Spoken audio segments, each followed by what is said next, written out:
Ces Avengers ne peuvent pas vaincre Ultron.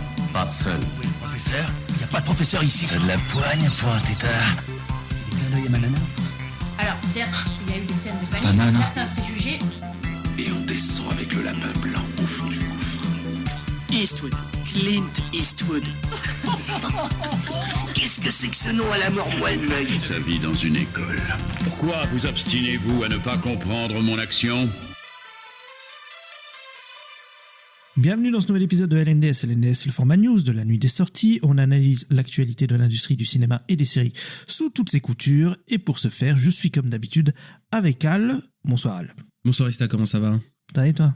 Ça va, écoute, en pleine forme, en bonne forme et heureux de parler des news, même si on n'a pas 50 milliards de news, mais on a des trucs, on a des trucs qu'on va discuter, quoi. On a des trucs qui vont faire jaser, je pense. Et on va commencer par HBO Warner. Le trailer est arrivé, oui, le trailer de la plus grosse série HBO de l'année, je pense. C'est le trailer de la série Harry Potter, évidemment, voilà, qui nous est arrivé là il y a quelques heures. On a pu le regarder et on apprend que du coup la série sort quand? Sort ce Christmas, ce Noël, voilà. Donc pour la fin d'année, de toute façon Harry Potter, il y a un peu une ambiance très Noël. Et Ista, je vais te poser la question, qu'est-ce que tu as pensé du trailer? Je suis pas convaincu du tout du trailer. J'ai l'impression de voir un peu un fan-made, un truc fait qui reprend les films de l'époque, mais avec des nouveaux acteurs, tout ça, et un peu comme si c'était des fans quoi qui refaisaient les films, mais en série. Enfin, je sais pas, il y a un truc qui fait un peu faux, moi je trouve. Et je trouve aussi qu'il y a pas trop le côté enchanteur qu'il y avait dans les premiers films. Je le ressens pas trop, en tout cas dans la bande-annonce, après avoir la série, mais je trouve que c'est quand même pas très beau. Niveau photo, c'est assez terne. Ouais, moi j'ai l'impression qu'ils refont des scènes du film et tout. En plus, je suis pas convaincu du tout. Je sais pas toi ce que t'en as pensé. Alors moi je vais dire deux choses. Moi j'ai bien aimé le trailer. En fait je trouve que le trailer il est bien monté en fait. Genre vraiment, il y a une belle montée, etc. Je le trouve vraiment bien fait.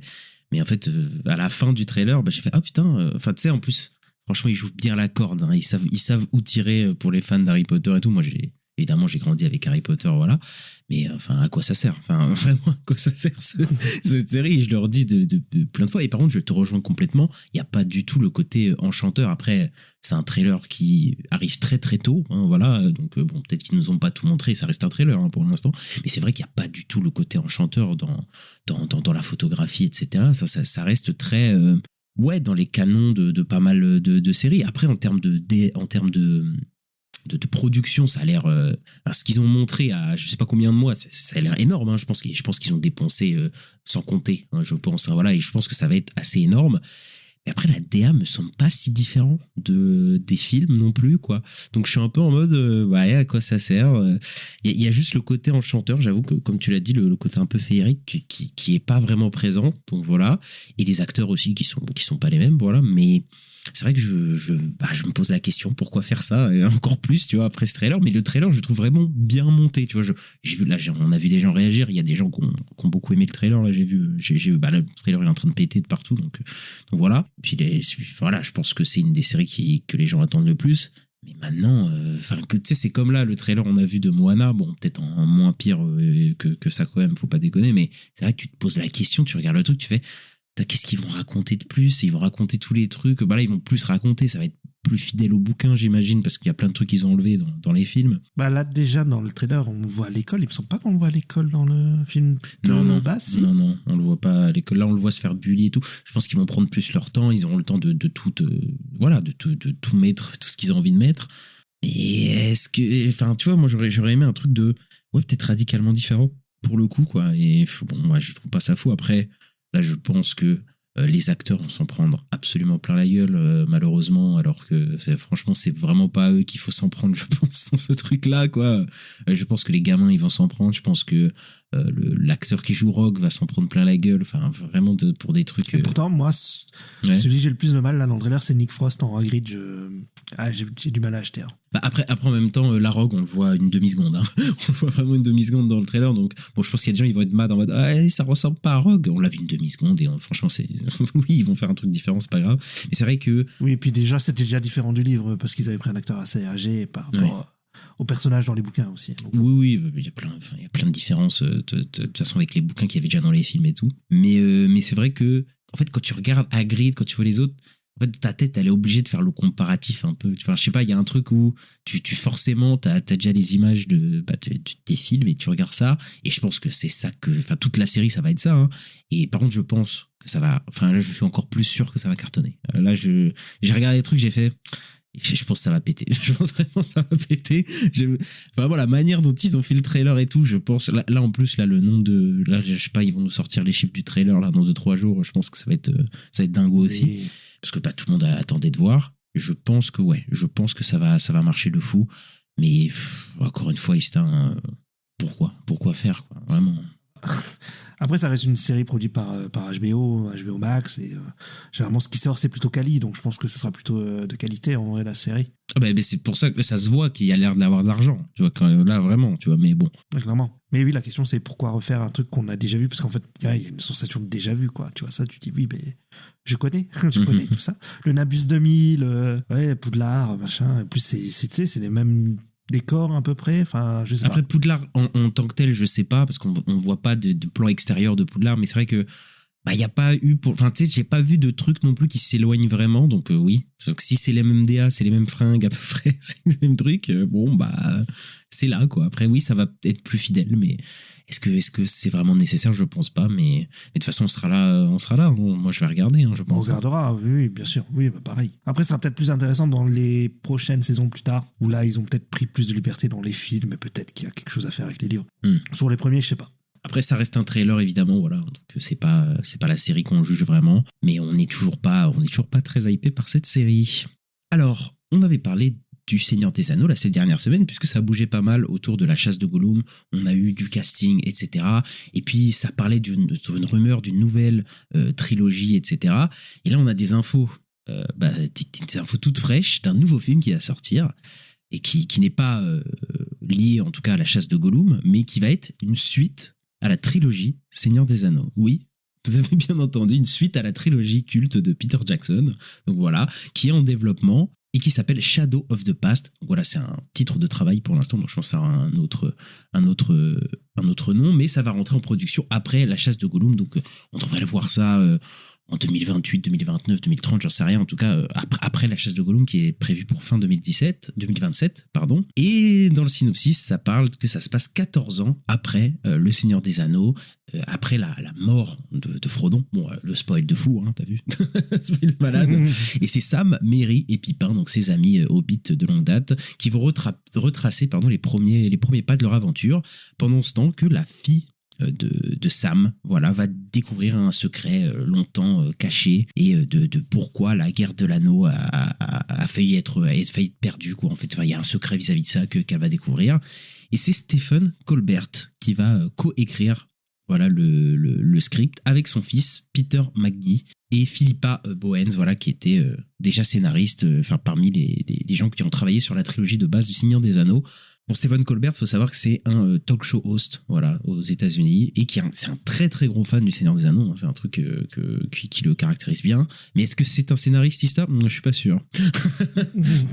Je sais pas, ça c'est une très bonne question. C'est vrai que le projet est étonnant, voilà.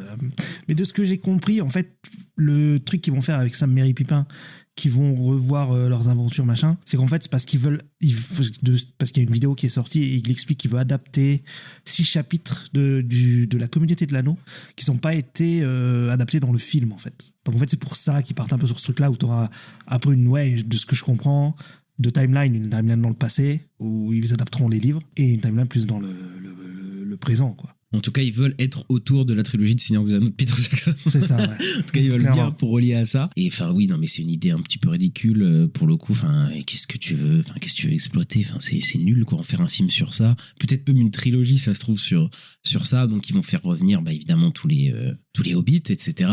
Est-ce que c'est intéressant?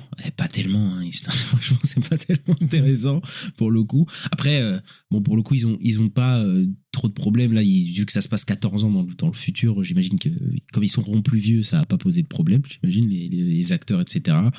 Est-ce qu'ils vont pas essayer de faire revenir Aragorn et autres et compères, et etc. Enfin bref. Mais oui, là, ça sent mauvais, ça sent très mauvais cette histoire. Parce que là, déjà, la chasse de Gollum, de ce qu'on entend, de pourquoi ça a été fait, etc., on se pose déjà la question, mais alors là, et pourquoi? Enfin, je pense que ça va tirer la licence. Après, il faut voir qui sera le réal.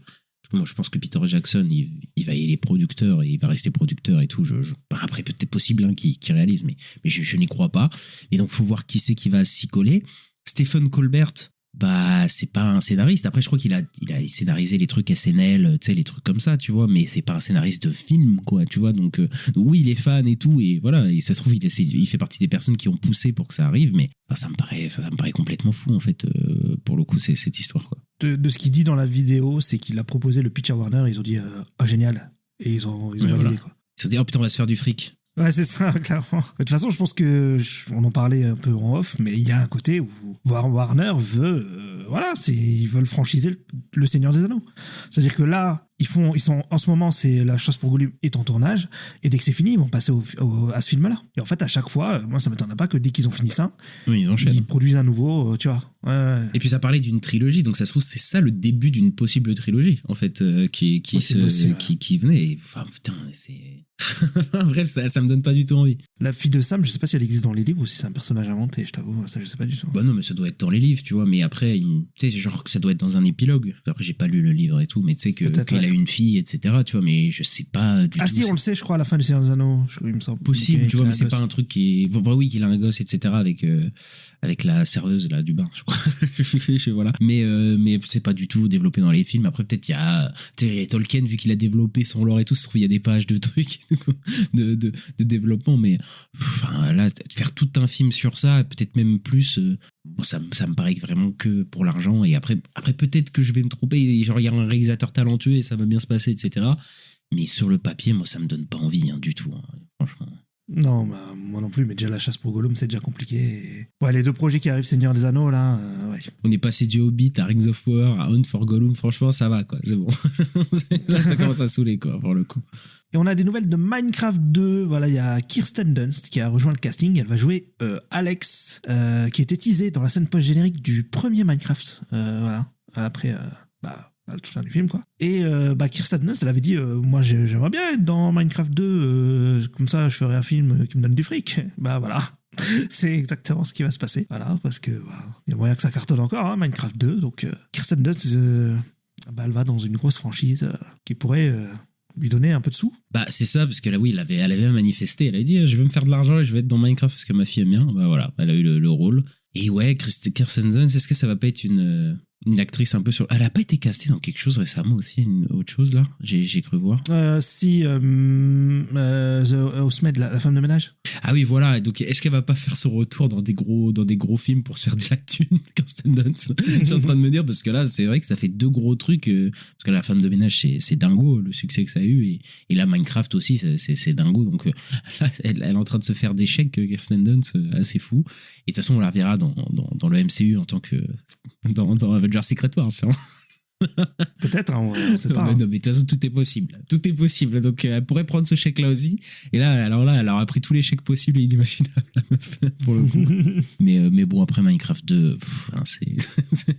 nous, on a détesté le premier, ouais. On n'est pas chaud pour le troisième, ça, je peux vous le dire. Ouais, c'est pas du tout, vraiment pas du tout. Et on va du côté de la concurrence, on va du côté de chez Marvel Ista.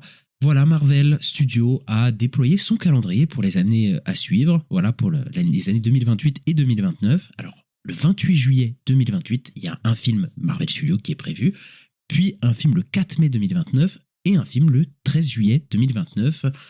Alors, c'est un petit peu étrange parce que ça voudrait dire qu'on n'aura qu'un film en 2028, et je rappelle qu'on n'a qu'un film en 2027, c'est Avengers Secret Wars, j'avais oublié le nom. Avengers Secret Wars. Bah, tu viens de le dire en plus il y a 5 minutes. Okay. C'est ça qui est fou. Et le 28 juillet, donc en 2028, on n'aura qu'un seul film. Il faudra attendre presque un an pour avoir un autre film du MCU.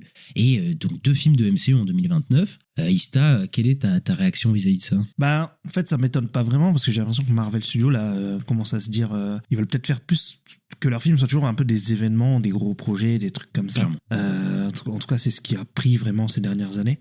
Là où quand ils tentaient de faire des nouveaux personnages, tout ça, c'était un peu compliqué. Et par contre, je pense que oui, effectivement, il y a que une date en 2028 parce que c'est Disney, mais Et possiblement, il pourrait y avoir un Spider-Man, parce que c'est sur le calendrier de Sony. Donc, peut-être comme là, cette année, il y a si on regarde le calendrier Marvel Disney, cette année aussi, il n'y a que Doomsday. Mais il y a Spider-Man Brand New Day qui est sur le calendrier de Sony. Et donc, en fait, il y a 2 films Marvel, quoi. Mais en tout cas, oui, ils ralentissent la cadence, ils font moins de films, mais peut-être plus de contrôle sur les films. Enfin, en tout cas, il y a une volonté de faire des gros films qui rapportent beaucoup, quoi. Oui, et puis je pense qu'il y a eu un revirement créatif, donc je pense qu'ils ont calmé tout ça, ils ont eu le temps de remettre tout à plat, de rebattre un petit peu toutes les cartes.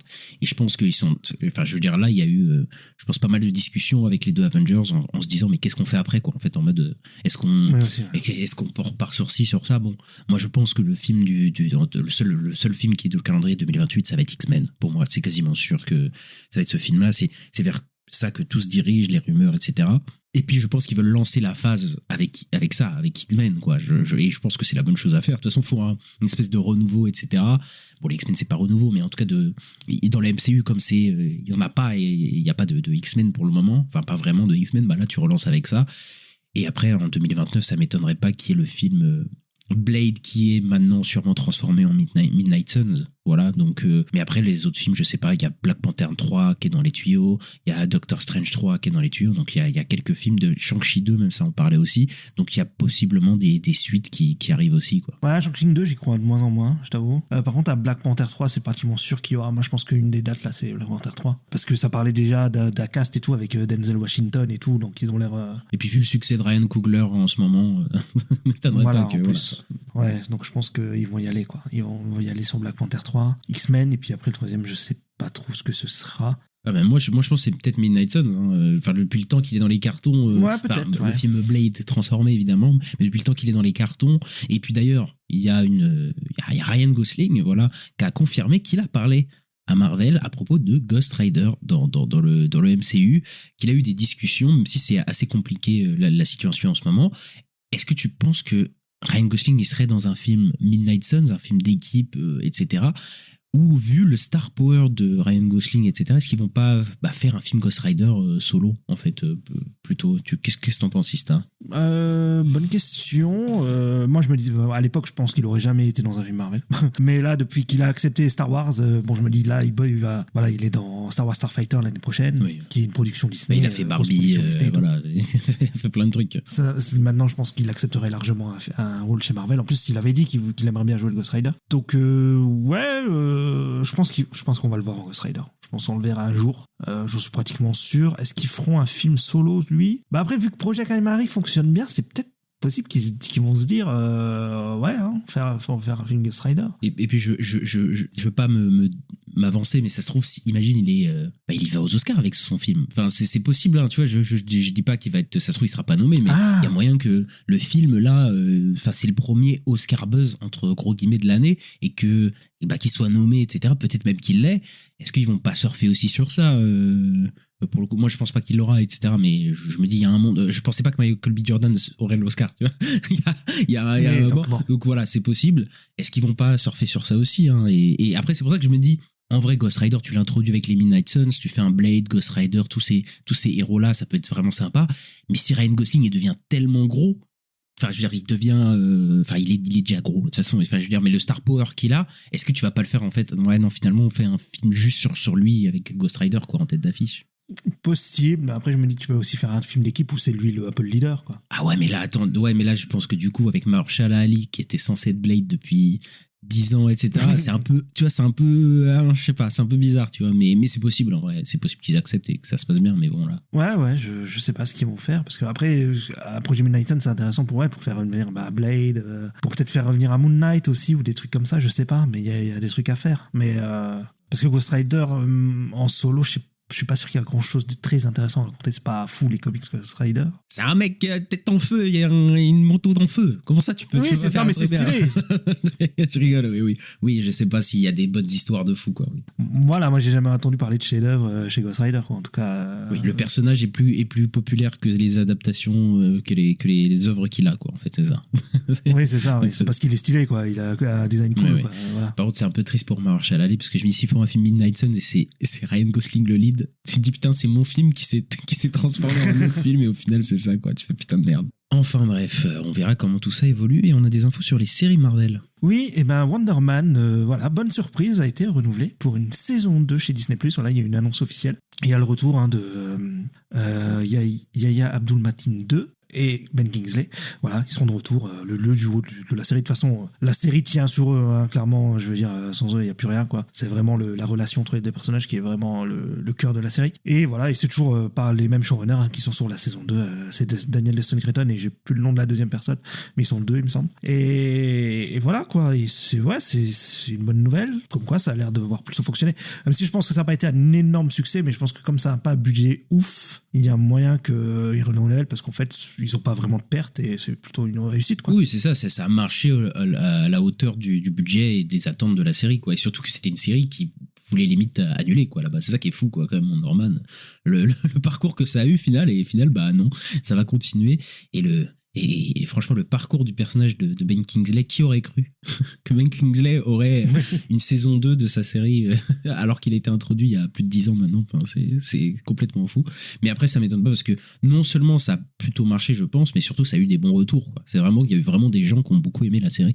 Donc ouais, ça m'étonne pas que c'est renouvelé non plus, quoi. Après, qu'est-ce qu'ils vont raconter, etc. Je sais pas, est-ce qu'ils vont faire un truc avec un plus gros scale, quoi, avec une échelle beaucoup plus grande. Qu'est-ce qui va se passer? Parce que, en fait, la série, oui, il y a des pouvoirs et tout, mais le fait que Wonder Man ait des pouvoirs, c'est pas tant le cœur de la série que ça. Donc, sur quelle direction ils vont aller, on verra. Hein.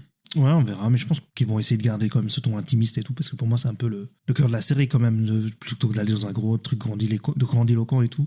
En plus, ça leur a pas trop réussi, on va dire, ces dernières années, donc voilà, bon, je pense que je les pense voir aller plus vers un truc intimiste, quoi. Et on a eu le premier poster pour le Punisher, le spécial du Punisher, et la date, donc le 12 mai, ça sortira juste la semaine d'après le final de Daredevil Born Again saison 2, et ça s'appelle The Punisher One Last Kill. Et voilà, l'affiche, c'est la tête de John Bernthal en noir et blanc. Ouais, bah et le fait que ça arrive une semaine après le dernier épisode de Daredevil me fait dire que sûrement la fin de Daredevil va y mener, non? Tu penses pas, Ista? Oui, je pense que là, j'ai l'impression qu'il va y avoir un peu un lien Daredevil, Punisher et Spider-Man. Moi, j'ai une théorie. Vas-y.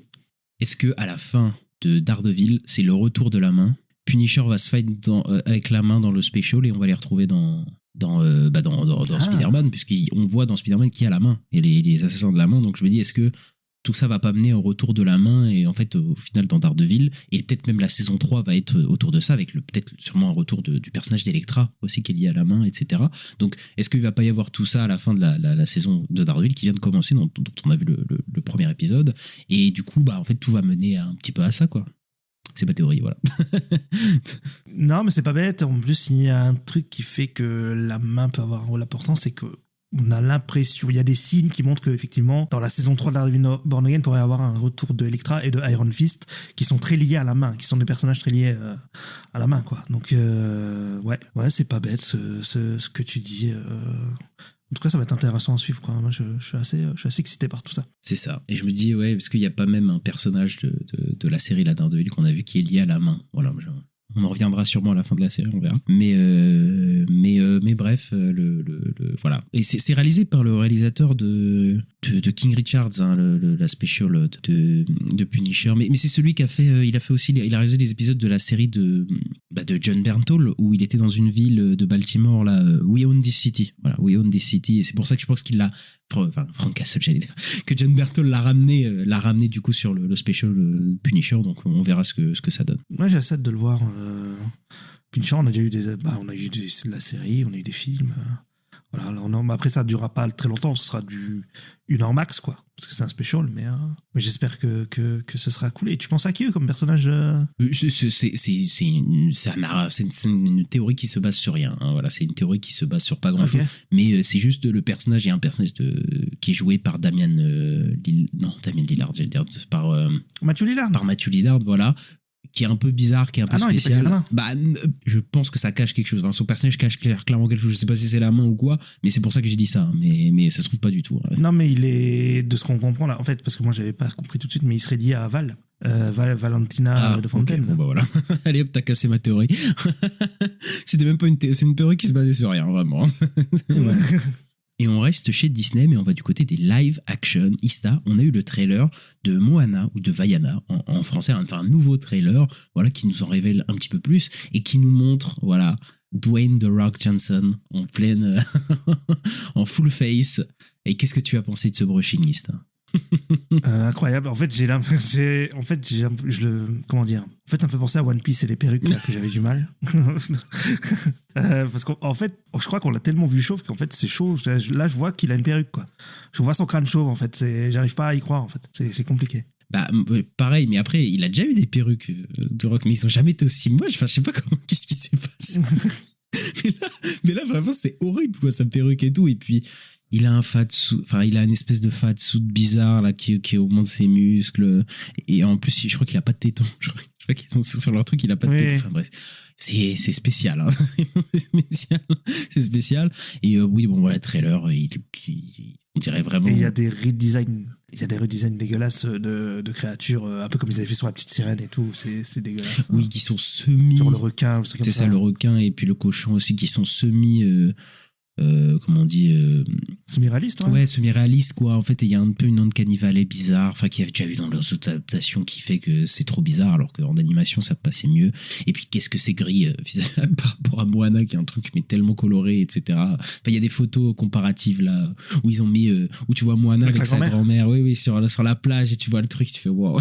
C'est vrai que ça fait moins rêver pour le coup, mais bon, bah voilà, c'est enfin, on connaît déjà tous ces problèmes de remake live action, et bon voilà. Je pense que ça va cartonner, hein, voilà, on sait Moana la star power, mais je sais pas si ça va plus cartonner que les Lilo et Stitch, etc. Peut-être parce que je me dis, mais c'est pas quand même un peu tôt, genre les gens ils ont peut-être pas encore, tu vois, encore Lilo et Stitch, ils ont une vraie nostalgie dessus, tu vois, pour le coup, enfin même les grands, etc.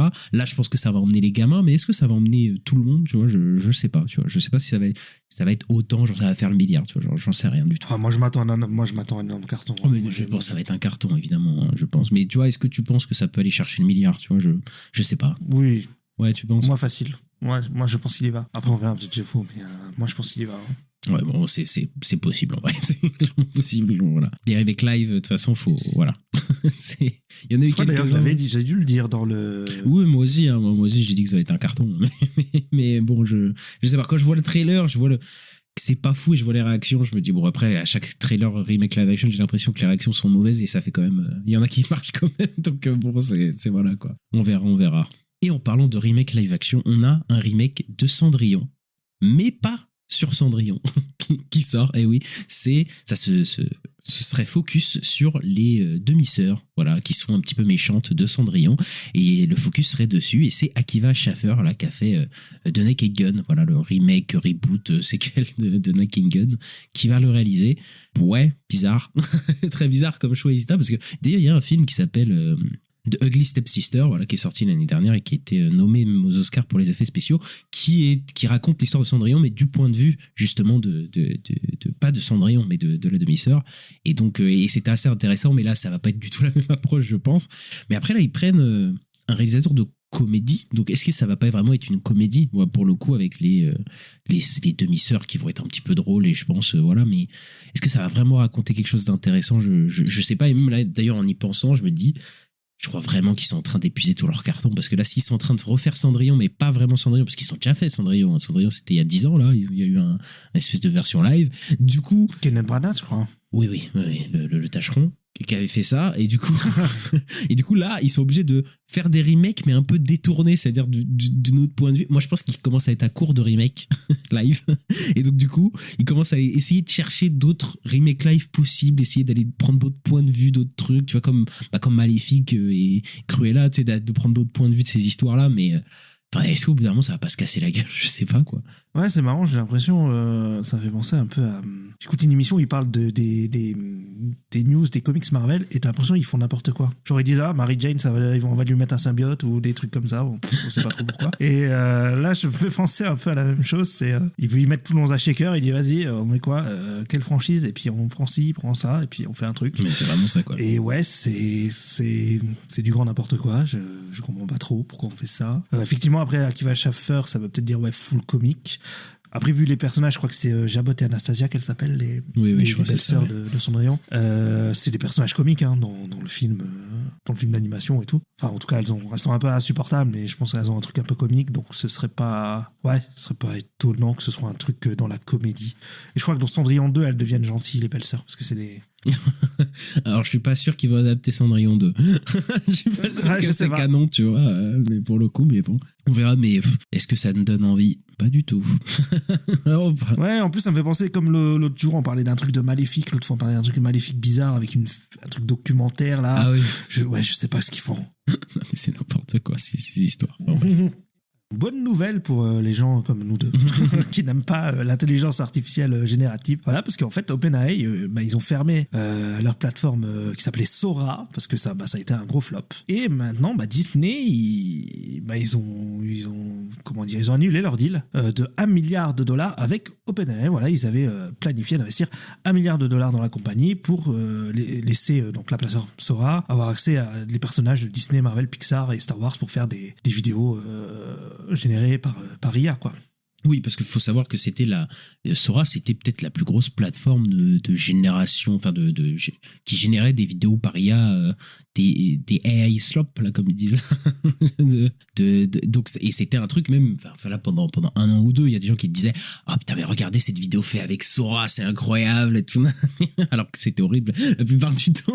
Mais il y avait déjà, il y a beaucoup de gens qui en parlaient comme l'avenir du cinéma, même des vidéos, etc. Et est-ce que ça coûtait pas trop cher finalement? Est-ce que c'était pas si rentable que ça? Est-ce que la bulle IA va pas exploser? Il y a déjà des gens qui parlaient de, tu sais, comme les bitcoins et, enfin, comme comment ça s'appelle, les NFT, là, je crois que c'était. Les NFT que tout le monde disait, ouais, là, faut acheter des NFT et ça a complètement craché totalement.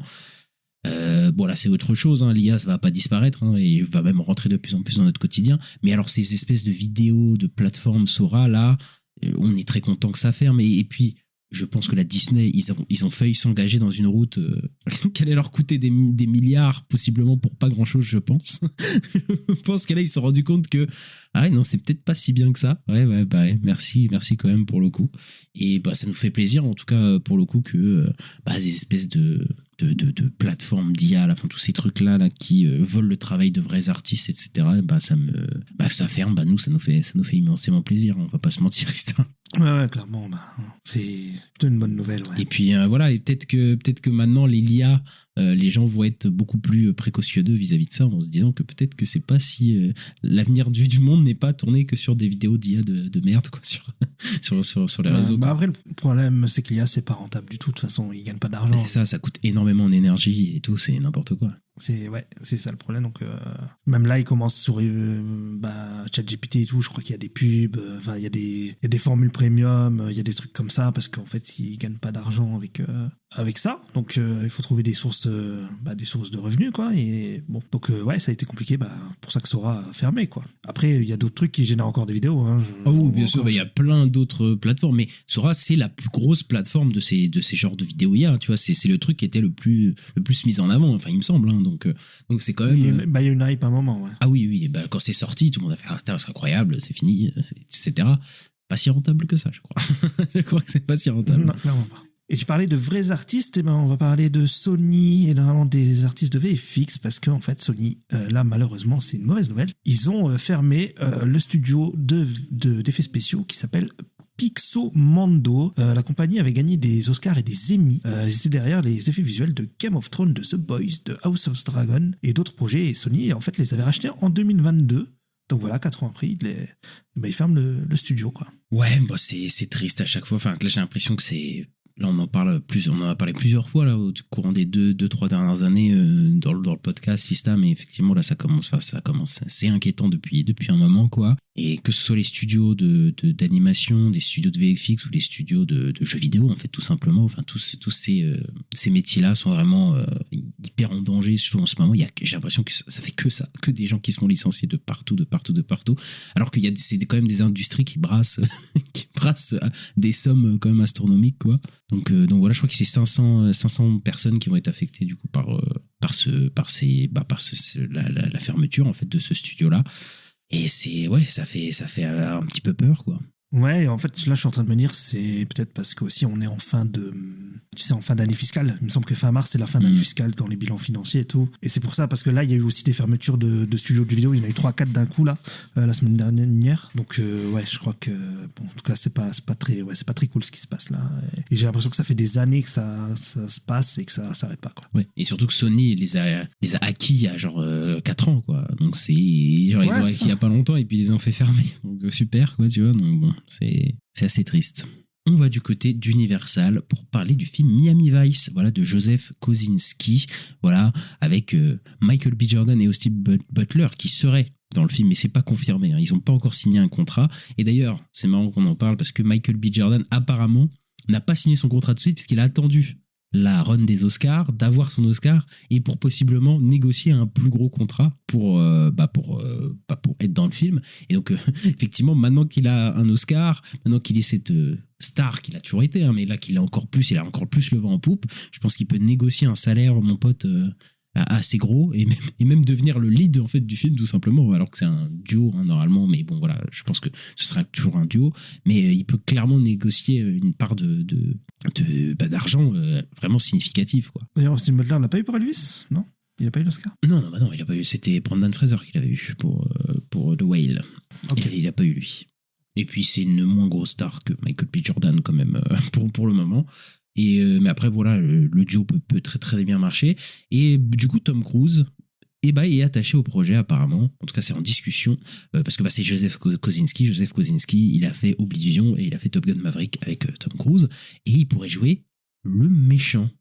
Oui, vous entendez bien, Tom Cruise jouer le méchant, c'est pas arrivé depuis Collateral peut-être. J'ai vraiment pas. Après il était dans Tropic Thunder, un peu un méchant, mais c'est un méchant, enfin c'était un truc un peu une comédie, quoi, c'était autre chose. Mais c'est vrai que ça fait des années et des années qu'on l'a pas vu jouer en méchant et bah oui, hein, Tom Cruise il était génial dans Collateral, donc est-ce qu'on a envie de le revoir?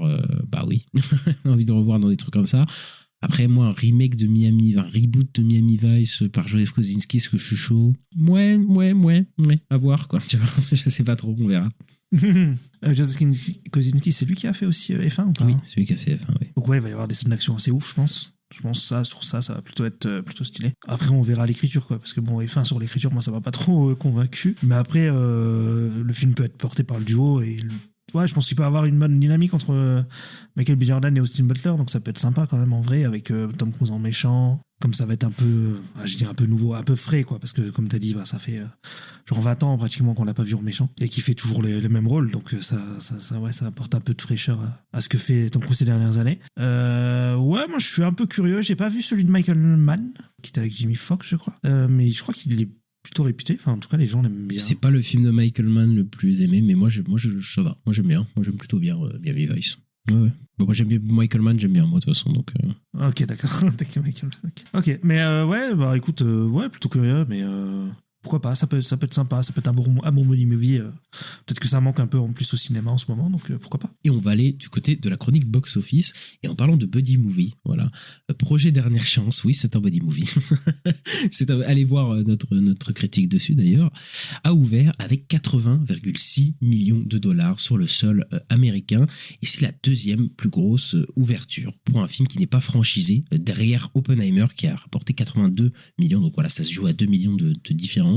Et Projet Dernière Chance a déjà récolté 141 millions de dollars dans le monde. Voilà, c'est la plus grosse ouverture de l'année pour l'instant. Bon voilà, en attendant le Super Mario qui arrive, Mario Galaxy qui arrive dans une semaine, voilà, qui va sûrement le dépasser, mais bon voilà, c'est Mario. Et c'est le film Amazon qui a fait le plus gros opening, voilà, de toute leur histoire, et c'est l'une des plus grosses openings pour un film qui n'est pas franchisé, donc de tous les temps. Et il y a des très bons retours sur le film. Bon, le film a coûté très cher, je crois 190 millions apparemment, qui a été noté. Donc bon, pour qu'il aille se rembourser, il faut qu'il aille loin. Mais après, les retours sont bons. L'opening est meilleur que ce que les gens pensaient, hein, que même que les préventes, que les prédictions montraient. Donc, est-ce qu'il peut aller chercher la rentabilité? Je pense que franchement, ce film, il a les moyens de quand même se perdurer dans le temps. Après, il va falloir faire gaffe parce que là, plus le temps avance, plus il y a les blockbusters qui arrivent, donc ils vont peut-être entacher un peu sa run. Mais je pense qu'il a une meilleure entrée au box-office que ce que beaucoup de gens pensaient, hein, et nous y compris, je pense. Oui, clairement, on pariait pas forcément dessus il y a quelques mois. Et ouais, très bon démarrage. Et à voir s'il finit par être rentable. Parce que comme tu as dit, il coûte assez cher. Mais il y a moyen, je pense. À voir. En tout cas, ça va être le plus gros succès d'MGM, d'Amazon MGM. D'ailleurs, quand j'ai vu le film, le logo du lion, ça faisait longtemps que je l'avais pas vu. Voilà, ça m'a fait plaisir un peu. Ouais. Ouais. Le film Pixar Jumpers, voilà, a passé les 240 millions box-office mondial et il devrait finir sa run à plus de 400 millions au total. Voilà, et là, je crois qu'il vient juste de sortir en Asie, en certains pays d'Asie, etc. Et bon, voilà, ça a une bonne longévité. Pour un film qui a coûté 150 millions, donc il devra atteindre une rentabilité s'il dépasse les 400 millions. Voilà, donc est-ce que ce serait pas le premier film Pixar original qui va être rentable? Je crois qu'Elemental a été plutôt rentable au final. Mais ouais, en tout cas, ça fait depuis le Covid, je crois que ça va être un des seuls qui va être rentable des original Pixar. Donc voilà. Oui, parce que quand ils faisaient des suites, ça cartonne. Bah là, ça va Oui, sûrement être le cas avec Toy Story 5. Ouais, les originals, ça a toujours été un peu compliqué depuis le Covid. Et ouais, bah comme quoi peut-être Pixar redevient populaire, je sais pas, mais en tout cas sur celui-là, ça a l'air de fonctionner, quoi. Et on a des nouvelles de Spider-Man Brand New, le trailer est le plus gros lancement de trailer de tous les temps avec 718,6 millions de vues en 24 heures. C'est Deadpool qui est second avec moitié moins parce que c'était avec 365 millions de vues. Et le trailer là, de Spider-Man Brand New Day est devenu le premier trailer à passer les 1 milliard de vues. Il a fait ça en 4 jours, donc c'est énorme ce qui se passe avec Brand New Day. C'est un truc de fou.